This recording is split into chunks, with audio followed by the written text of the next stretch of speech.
Olha, e o tema de hoje é sobre Enem, vestibular, porque o Enem especialmente está chegando aí a data. É o Exame Nacional do Ensino Médio, que é utilizado como critério de seleção para quem quer concorrer a uma bolsa no ProUni e também serve como critério de seleção para mais de 500 universidades no país. E só reforçando, neste ano, as provas acontecem dias 13 e 20 de novembro. Então é importante dizer que os locais das provas já foram divulgados. Basta o estudante acessar o site enem.inep.gov.br. E para você que vai fazer o Enem, o Vermais convidou uma professora, doutora em educação, para dar algumas dicas importantes para você ter um bom desempenho na prova. Seja muito bem-vinda, doutora Elza Giostri. Boa tarde, muito obrigada pela oportunidade. E a gente que agradece por vir compartilhar o seu conhecimento, porque, doutora, não apenas o Enem, mas os vestibulares, por menos que aconteçam, né, em vista de anos anteriores, mas ainda acontecem, e estar preparado para esse momento é muito importante. Por isso, eu começo lhe perguntando, fez a inscrição, se preparou, estudou durante o ano, o que agora dá para fazer, ou deve ser feito? Pois é. Existem algumas preocupações. Existe a preocupação com o conhecimento, mas também é muito importante a preocupação com a logística do exame em si. Tanto para Enem quanto para vestibular. A gente sabe que alguns estudantes estão realizando vestibulares em outras cidades e acabam pegando estrada e não se organizando de maneira adequada e não chegando em tempo às provas. O mesmo acontece com o Enem, deixando para sair de casa de última hora e quando os portões fecham, o estudante não está lá, esqueceu o documento, não separou o material necessário e olhar o material que precisa, qual é o tipo de caneta que eles permitem que seja usado. Tudo isso é importante que o estudante já deixe preparado no dia anterior. Se vai fazer a prova numa outra cidade, viaja um dia antes, se é um vestibular. E também um preparo físico. Porque o estudante estudou tanto, ele se dedicou tanto, mas queira ou não, a ansiedade do momento, aquela preocupação pode causar um nervosismo que atrapalha. Então, uma boa noite de sono.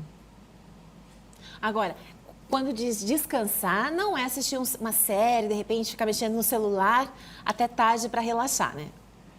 Pois é, quando a gente diz descansar, descansar o corpo e o cérebro significa permitir a esse cérebro um relaxamento e um esvaziamento que possibilite que aquilo tudo que estudou venha à tona. Então, se eu for ficar vendo série ou jogando ou ocupando com outras coisas, eu acho que eu estou descansando do que eu estudei, mas eu estou cansando o meu cérebro com outras coisas. É uma forma de fugir também, né, daquela realidade, daquela tensão.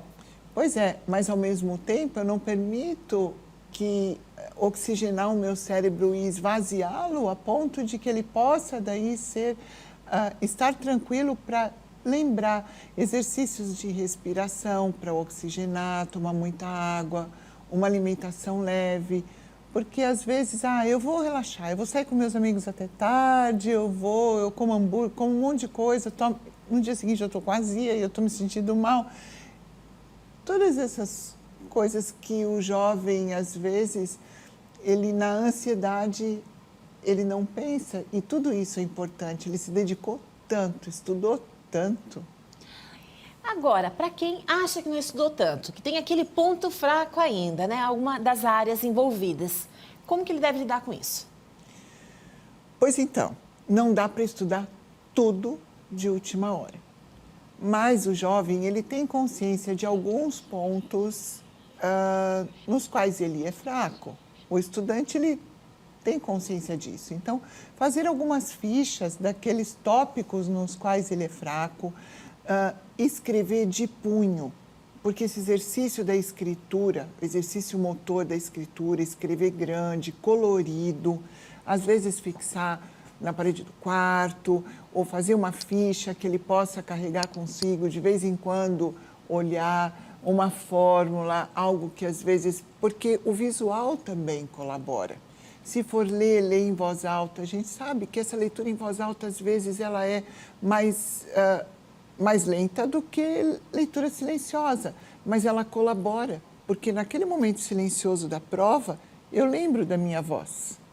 Às vezes, ler cantado, procurar sempre no estudo um lugar mais calmo e tentar lembrar, ou se tem alguma coisa que ele considera muito importante, que ele não estudou, e não é algo que demanda muito tempo, vai lá e estuda, faz anotação, procura resumo, Existem muitos vídeos no YouTube com foco daquilo que é importante para aquele estudante que vai fazer o vestibular ou o Enem.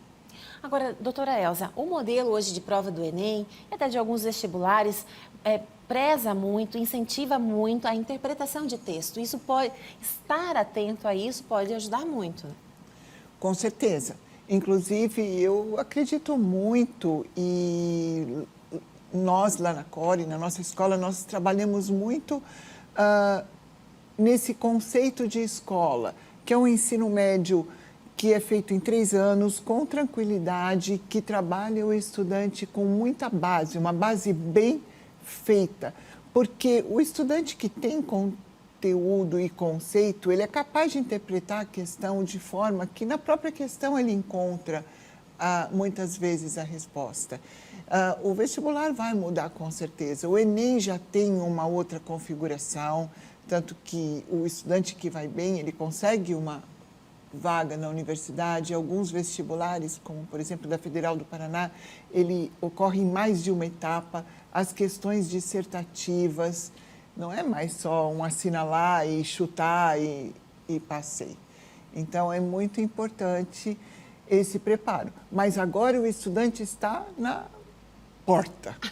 Então, quanto mais tranquilo ele estiver, confiar naquilo que ele estudou e para que ele possa usar o que ele estudou, que ele esteja tranquilo. E que se não for dessa vez, né, pode continuar, vai servir como um aprendizado também. Presta atenção na prova, aproveita essa prova então para uma outra vez, aproveita esse momento. E acredita que esses exercícios de mindfulness, que às vezes eles acham que é besteira, relaxa, esvazia a mente, a respiração oxigena o cérebro, uma boa noite de sono, deixa a balada para depois e o jogo na internet para depois, porque vale a pena. Vale a pena. Doutora Elza, muito obrigada pela sua presença, por compartilhar a sua experiência. A senhora que lida, né, há muitos anos com estudantes, então sabe do que está falando e sabe que isso funciona. Então, se de repente você, teu filho vai fazer Enem ou vestibular, senta com ele, faz esse exercício de respiração, de meditação, que é a sua contribuição para esse momento tão importante. Já que não dá para ir lá fazer a prova com os filhos, a gente pode fazer essa parte em casa, né, doutora Elza? Boa sorte, uma boa prova a todos os jovens, que tenham todos um bom momento. Muito obrigada.